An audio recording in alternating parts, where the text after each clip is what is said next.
मैंने ऑलरेडी अपने 2 वीडियो में मोबाइल के खतरनाक प्रभावों के बारे में बताया है। तो इस वीडियो में मैं कोई भी बैकग्राउंड बांटने वाला नहीं हूँ, डायरेक्टली पॉइंट पे आते हैं कि मोबाइल का स्टूडेंट लाइफ पर कितना बुरा असर पड़ता है। तो पहला है डिस्टर्ब स्लीप। एक्चुअली नींद हमारे लिए बहुत इंपॉर्टेंट होता है, इसमें कोई कहने वाली बात है नहीं। जितनी नींद की रिक्वायरमेंट होती है उतना नींद हमें लेना चाहिए, क्योंकि जो हम काम करते हैं ना, दिन भर काम करते रहते हैं, इधर दिमाग लगाते हैं उधर कुछ करते हैं, तो इससे हमारे ब्रेन्स के जो सेल्स होते हैं वो टूटते फूटते रहते हैं। और जब हम जा कर के सोते हैं तो वो सारे सेल्स रिपेयर होते हैं और फिर हम दोबारा तरोताज़ा होकर के उठते हैं और फिर काम पे ध्यान देते हैं पूरे फोकस के साथ। अब स्टूडेंट का नींद जो होता है ना, वो आमतौर पर 2 वजह से ख़राब होता है। देखो, एक तो स्टूडेंट लाइफ होती ही ऐसी है कि आप सुबह उठो, तैयारी करो, स्कूल जाओ, वहाँ पे क्लास अटेंड करो, क्लास अटेंड करने में जो काम होता है उसे करो, फिर घर पे आओ तो अगर कोई कोचिंग है तो उस कोचिंग को करो, फिर कोचिंग का काम भी है, फिर स्कूल का होमवर्क भी है। सारा चीज़ करने के बाद आप थोड़ा सा फ्रेश होते हो। इतने बिजी शेड्यूल में आप फ़ोन भी यूज करते हो। अगर कोई ऐसा स्टूडेंट है जो फ़ोन भी यूज़ करता है, वो भी ज़्यादा यूज करने लगता है, तो उसके पास टाइम ऑब्वियसली नहीं बचता है। तो जो स्कूल के काम हैं, जो वो कोचिंग का काम है, वो अगर कंप्लीट नहीं हुए हैं टाइम से, तो आप उसको कंप्लीट करने के लिए रात तक बैठते हो। तो जब रात तक बैठोगे तो ऑब्वियसली आपकी नींद पूरी होगी नहीं। जब नींद नहीं पूरी होगी तो आपका फोकस खराब होगा, सारा चीज़ तो इफेक्ट पड़ेगा ना, आपके शरीर पर भी इफेक्ट पड़ेगा। और दूसरा जो रीज़न है नींद न आने का, वो है मोबाइल चलाने की वजह से जो रेडिएशन निकलता है उसकी वजह से।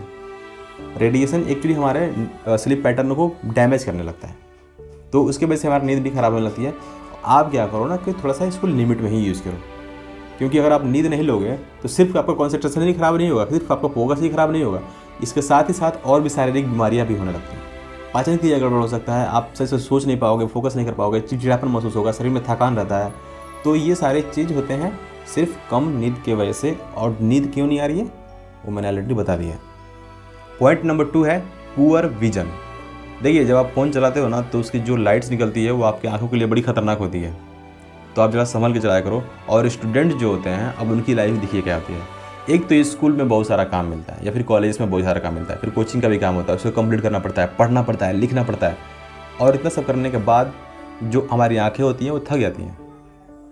और जब आपकी आँखें थकी हुई हैं, फिर भी आप उसी में फिर फ़ोन भी चला रहे हो, उसकी स्क्रीन को फिर दोबारा देख रहे हो, तो जो लाइट्स है तो ऑलरेडी नुकसानदायक है और आपकी आंखें थकी भी हुई हैं, तो फिर ये आपके लिए दुगने तरीके से नुकसान करेगा। क्योंकि अगर आपकी ये आदत नहीं गई, आप बार बार फ़ोन यूज़ करते हो, तो आंखों के लिए क्या क्या दिक्कत हो सकती है। एक तो आपको वो लालिमा छा जाएगी, आंखों में लाली आने लगेगी, आंखों में जलन हो सकता है। Point number 3 and important, cyber crime.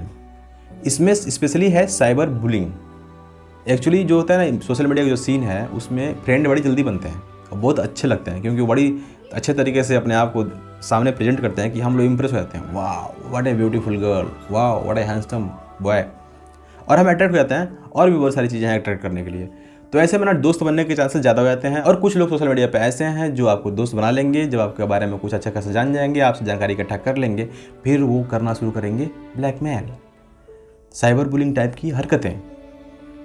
तो ये जो स्टूडेंट होते हैं, इनके पास उतना एक्सपीरियंस नहीं होता है कि ऐसे सिचुएशन से वो डील करें, और इस वजह से वो साइबर बुलिंग को लेकर के इतने ज़्यादा डिप्रेशन में आते हैं कि वो कुछ गलत एक्शन ले लेते हैं।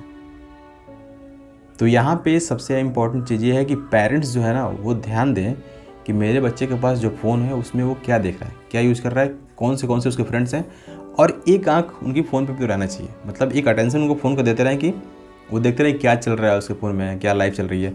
और सबसे इंपॉर्टेंट बात यह है कि आप अपने बच्चों को थोड़ा सा इनकरेज करो कि अगर तुम्हारे पास कोई भी प्रॉब्लम आती है, किसी से रिलेटेड प्रॉब्लम आती है, तो मुझे बेझिझक बोलना, अपना दोस्त समझना। इससे क्या होगा ना कि वो जो बच्चा होगा उसके अंदर कॉन्फिडेंस आएगा, और वो कभी भी जब किसी चीज़ से फंसेगा तो आपको जा करके बोलेगा कि मैं पापा या मम्मी ऐसी मेरे साथ दिक्कत है, तो आप उसकी हेल्प करोगे। लेकिन अगर आप डरा कर रखते हो तो ऐसे में बच्चे ना अंदर से टेंशन में तो रहते हैं, बहुत सारा उनके साथ बुरी चीज़ें हो रही होती हैं, लेकिन वो एक्सप्रेस नहीं कर पाते हैं, क्योंकि पता नहीं मम्मी क्या सोचेगी, पता नहीं पापा क्या सोचेंगे, कहीं पीट पाट ना दे वगैरह वगैरह। तो थोड़ा सा ना मॉडर्न टाइप का दिमाग बनाइए और सोचिए कि अगर आप डरा कर रखोगे तो शायद आप कोई चीज़ खो दोगे। तो आप थोड़ा सा ना अपने बच्चों को फ्रेंडली रखिए, उन समझाइए, इतना भी फ्रेंडली नहीं कि आपका सर पे चढ़ कर डमरू बनाने लगे, ऐसा नहीं, उसको नॉर्मली रखिए। लेकिन इतना इंकरेज कीजिए कि जब भी कोई दिक्कत हो तो मुझसे खुल करके बोलना, कोई दिक्कत नहीं, गलतियाँ सबसे होती हैं, ये सामने वाले के अंदर अच्छा फील कराता है, और इस तरीके से आप उसका हेल्प कर सकते हैं। Next point is health problem. Health problem is so serious problem. Actually जब फ़ोन चलाते हैं ना तो जो उससे ब्लू रे निकलती है, जो से रेडिएशन निकलते हैं, वो हमारे आँखों के लिए, हमारे स्लीप पैटर्न के लिए बुरा तो होते ही हैं, लेकिन इसके अलावा भी जो हेल्थ प्रॉब्लम वो ये है कि जब हम मोबाइल चलाते हैं तो अक्सर हम बेंड होकर चलाते हैं, यानी कि हमारा ये पोजीशन झुका हुआ होता है। तो इसके वजह से हमारे गर्दन और हमारे रीढ़ की हड्डी और शोल्डर में प्रॉब्लम होती है।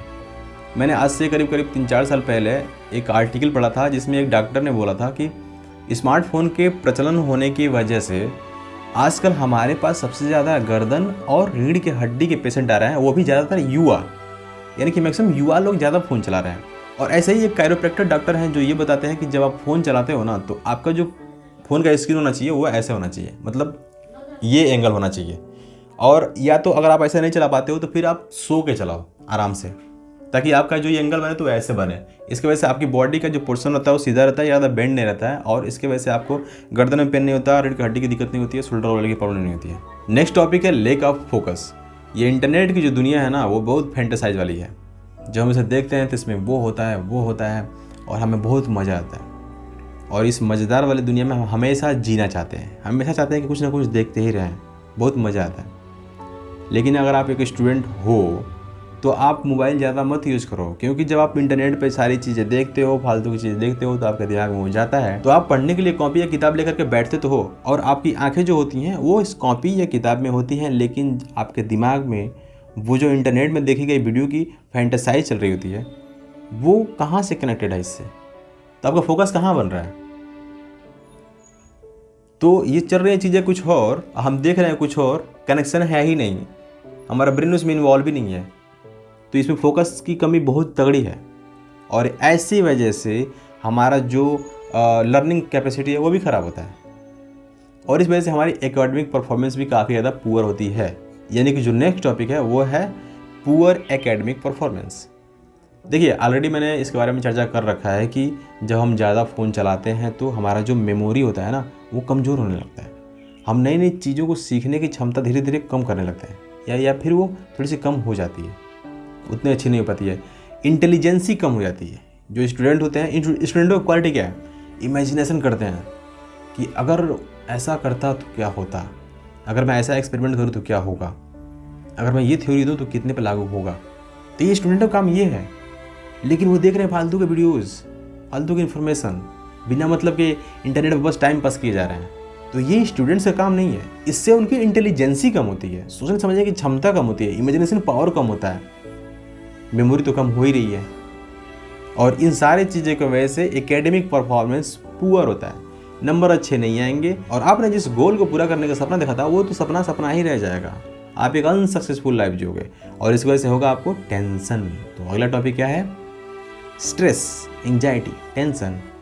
एक चीज़ तो है कि जब हमारा एकेडमिक परफॉर्मेंस ख़राब होता है तो हमें टेंशन होता है, लेकिन एक चीज़ है कि ना आप जो ज़्यादा फ़ोन यूज करते हो, इधर उधर सर्च करते हो, उस ऐप पे जाओगे, इस ऐप पे जाओगे, सारा ऐप खंगाल दोगे, तो जब आप इतना चीज़ें करते हो, इधर उधर अपना टाइम देते हो, तो जो मोबाइल से निकलने वाला लाइट होता है वो आपके अंदर हेडेक पैदा करता है, माइग्रेन की समस्या पैदा करता है, क्योंकि जो लाइट होती है उसका सीधा कनेक्शन आपके हेडेक से है, माइग्रेन से है। मोबाइल को थोड़ा सा कम ही इस्तेमाल करो, क्योंकि फिर आप डिस्टर्ब हो जाओगे, एंजाइटी और स्ट्रेस में जा जाओगे। तो अब सुझाव क्या है, सॉल्यूशन क्या है? तो सॉल्यूशन मैं 3 बताऊंगा और तीनों को अप्लाई करना है। पहला ये कि अगर आप स्टूडेंट हो तो आप इस बात से अवेयर हो जाओ कि आप कितना फ़ोन चलाते हो, और आपके जीवन का लक्ष्य क्या है, क्या फ़ोन चलाना है या फिर ज़िंदगी में कुछ बढ़ना है। आपकी पहचान किससे होगी, ये फ़ोन चला करके फालतू के ऐप पे जा करके वीडियो देखने से, फालतू का इन्फॉर्मेशन लेने से, या फिर अपने मंजिल को पाने से, अपने लक्ष्य को पूरा करने से। It choice is your. जिस दिन आप अवेयर हो जाओगे कि यार मेरा जो पढ़ाई है ना वो बहुत ख़राब चल रहा है, वो रीज़न एक ही है कि मैं बहुत ज़्यादा फ़ोन चला रहा हूँ, बिना मतलब का फ़ोन चला रहा हूँ, अगर मैं इसको रख दूँ तो मेरी पढ़ाई सुधर जाएगी, मैं अच्छा करने लगूँगा। तो अगर आप इतना अवेयर हो जाते हो तो मोबाइल आपसे दूर होना शुरू हो जाएगा। मैं कंप्लीटली उसको छोड़ने के लिए नहीं बोल रहा हूँ, बट आपको इतना चलाना भी नहीं है, बिकॉज यू आर स्टूडेंट यार। एंड सेकेंड है कि आप ये जो खाली टाइम है मोबाइल तुरंत निकाल देते हो। जैसे कि आपको थोड़ा सा टाइम मिला, हल्का सा बेड प्लेट है, खड़ाक से मोबाइल लेकर चलाना शुरू कर दिया, मम्मी बाहर गई तुरंत मोबाइल लेकर चलाना शुरू कर दिए, पापा बाहर गए तो उनका फ़ोन लेकर चलाना शुरू कर दिए, और खुद का हो गया तो बात ही अलग है, फिर पूछने वाला कोई है ही नहीं। गेम खेलना बिना मतलब का, इधर उधर वीडियो देखना, ये सारी चीज़ें आपके दिमाग पर काफ़ी ज़्यादा असर डालती हैं, टाइम वेस्ट करती हैं, एनर्जी वेस्ट करती हैं, दिमाग को कमज़ोर करती है। तो इनके बजाय आप आउटडोर गेम खेलो ना, फिजिकली फिट रहोगे, इंटेलिजेंसी बढ़ेगी।